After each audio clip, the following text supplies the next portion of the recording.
நாதர் முருகப்பெருமான்கிட்ட முத்த வாங்கணும்னு ஆசைப்பட்டு விட்டார். என்ன வாங்கணும்னு ஆசைப்பட்டார்? முத்த வாங்கணும்னு. ஏன் அருணகிரிநாதருக்கு ஆசை வந்தா, சாமி மலைக்கு போறார். சாமி மலைக்கு போனா சிவபெருமான் முருகனை தூக்கி கொஞ்சறாரு. முருகனை தூக்கி கொஞ்சனா எப்படி இருக்கும்? நல்லா இருக்குமா நல்லா இருக்காதா? ஒன்னு சொல்லட்டுமா, நீங்க அப்படி கொஞ்சணும்னு ஆசைப்பட்டீங்கன்னா நம்ம குழந்தை விட மோசமா செல்லம் கொண்டாடிட்டு வந்துருவார். நம்ம குழந்தைய விட மோசமா செல்லம் கொண்டாடிட்டு நம்ம கிட்ட வந்து இறங்கவே மாட்டார், மனசை விட்டு இறங்கவே மாட்டார். அப்ப அருணகிரிநாதர் சுவாமி மலைக்கு போறார், சிவபெருமான் தூக்கி கொஞ்சறார்.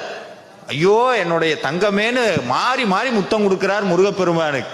கையெல்லாம் செவந்து இருக்குது, செக்கச்சவையேன்னு இருக்குது குழந்தை. சின்னஞ்சிறு பிள்ளை, செங்கோட்டு பிள்ளை, வள்ளிக்கு வாய்த்த மாப்பிள்ளைன்னு கொஞ்சறார். அப்படியே அருணகிரிநாதர் ஓரமா நின்று பார்த்தார். நம்ம என்னதான் முருகனுடைய அருள் வாங்கியிருந்தாலும் 1000 தான் இருந்தாலும் அவரு தானே அப்பா, அவர்கிட்ட தானே முருகன் போவான் அப்படின்னு ஓரத்துல கண்ணு கலங்கி போச்சு. நான் என்னதான் இருந்தாலும் நான் உனக்கு பக்தன் தான், உங்க அப்பா அளவுக்கு எனக்கு உரிமை வராதேன்னு ஒரு ஆசை வந்துருச்சு.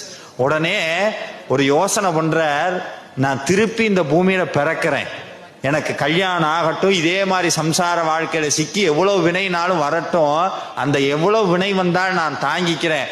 ஆனா அதையெல்லாம் தாண்டி எனக்கு ஒரே ஒரு வரம் கொடு, என் மனைவி வயித்துல நீ வந்து பிறக்கணும்னு கேட்டார்.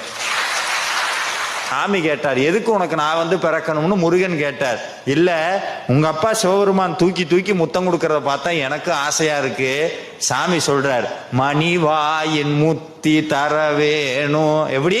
மணிவாயின் முத்தி தர வேணும், அவ்வளவுதான் ஆசை, இப்பவே கொடுக்கிறேன்னு அருணகிரிநாதருக்கு முத்தம் கொடுத்தார் முருகப்பெருமான். இதுல